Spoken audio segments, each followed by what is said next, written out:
तीसरे गोंडी पुनेम मुथवा रायलिंगो और रायता जंगों का कार्यकाल इस ऑडियो में जानने की कोशिश करते हैं। जय सेवा सगा साथियों, न्यू गोंडी टीवी में आपका स्वागत है। अगर ये ऑडियो अच्छा लगे तो वीडियो को लाइक करें, सब्सक्राइब करें और बेल आइकॉन पर क्लिक करके एल पर रखें ताकि हमारी वीडियो आप तक जल्द से जल्द पहुंच सके। तो चलिए शुरू करते हैं। यहां जो कुछ भी बता रहे हैं सब कोया पुनेम से लिया हुआ है। गोंडी 8 से 12 सगा के गोत्र नाम। रुपोलंग पहांदी पारी कुपारलिंगो के शिष्यों द्वारा संपूर्ण कोयमूरी द्वीप के कोया वंशीय गंडजीवों के समुदाय को उक्त सगा पारी सगा गोत्र शाखाओं में संरचित करने के पश्चात कालांतर में तीसरे गोंडी पुनेम मुठवा रायलिंगो के कार्यकाल में उक्त 5 भूमिका सगाओं के जो गोंडी गोंदोला के गंडजीव थे उन्हें उनके विषम सगाओं में विलीन किया गया। एक ऐसा नियम बनाया गया कि सम सगा के गोत्रधारक गंडजीवों के भूमिका का कार्य विषम सगा गोत्रधारक करेंगे और विषम सगा गोत्रधारकों के भूमिका का कार्य सम सगा गोत्रधारक आपस में करेंगे। इसलिए 8, 9, 10, 11 और 12 सगा देव गोत्रजों की व्यवस्था आज विद्यमान नहीं है।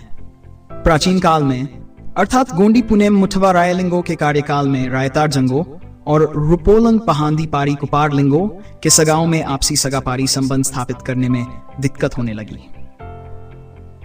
तब सभी गोंडी पुनेम सगा गंडजीवों की मांदी आयोजित की गई, जिसमें तत्कालीन पुनेम मुठवा रायलिंगो द्वारा जंगो रायतार दाई के उन्दिवेन, रंडवेन और मुंदवेन सगाओं को एकमात्र सारवेन सगा गोत्र में विलीन किया गया। इसलिए जंगो रायतार दाई के 3 सगाओं के गोंडी गंडजीव अस्तित्व में नहीं हैं। इस सगा समायोजन प्रक्रिया में शायद कुछ गंडजीवों ने हिस्सा नहीं लिया होगा या उस विलीनीकरण प्रक्रिया को उचित नहीं माना होगा। इसलिए आज भी भंडारा, चंद्रपुर और आदिलाबाद में कहीं कहीं 1 देव, 2 देव और 3 देव सगा के गंडजीव विद्यमान हैं। इस तरह रुपोलंग पहांदी पारलिंगों के कार्यकाल में जो कोया वंशीय गंडजीवों का समुदाय कुल 12 सगाओं में विभाजित था, आज वह 7 सगाओं में संरचित है। कोया वंशीय गोंड समुदाय के हर सगा परिवार के घर में एक विशेष पेनकोली देवस्थल होता है। इसमें जो देव स्थापित किए जाते हैं वे उनके पूर्वज होते हैं, जिन्होंने गोंडी सगावेन गोंदोला की संरचना की और गोंडी पुनेम के रूप में जीवन का मार्ग प्रदान किया। घर के भीतर पेंथाना में हंडी के अंदर संभुगोरा, लिंगो, 5 मुठवा और सगा देवों के प्रतीक रखे जाते हैं। संभुगोरा, लिंगो और 5 मुठवा सभी सगाओं के पास होते हैं, परंतु सगा देवों की संख्या परिवार की सगा शाखा के अनुसार ही होती है। सगा देवों को गोंडी भाषा में छुरूर पेन यानी नन्हे देव कहा जाता है। जब भूमिका पूजा के लिए देवों को हंडी से निकालकर पेंथाना के गादी पर विराजित करते हैं तो उनकी क्रमवार स्थिति कुछ इस प्रकार होती है।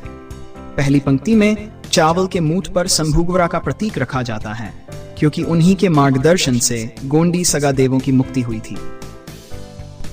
दूसरी पंक्ति में चावल के 5 मूठ रखकर उन पर पहांदी पारी कुपारलिंगो द्वारा नियुक्त किए गए 5 भूमिकों के प्रतीक रखे जाते हैं, जिन्हें नारायणसूर नारायण पेन, कोलासूर काला पेन, हीरा ज्योति जाखाराज, मानको सुगाल माट्याल पेन और तुरपोई तलपार शक्ति पेन के रूप में पूजा जाता है। तीसरी पंक्ति में लिंगों का चूड़ा और परिवार के सगा देव रखे जाते हैं। अगर परिवार एक देव सगा का धारक है तो एक प्रतीक रखा जाएगा, और अगर 2 देव सगा हैं तो 2 प्रतीक रखे जाएंगे। इन चुरूर पेन की संख्या से ही यह पता चलता है कि वह परिवार कितने सगा शाखा से संबंधित है। लिंगों का चूड़ा एक गोल प्रतीक होता है जो यह दर्शाता है कि उसने कोया वंशीय गोंड समुदाय को एकत्रित किया था।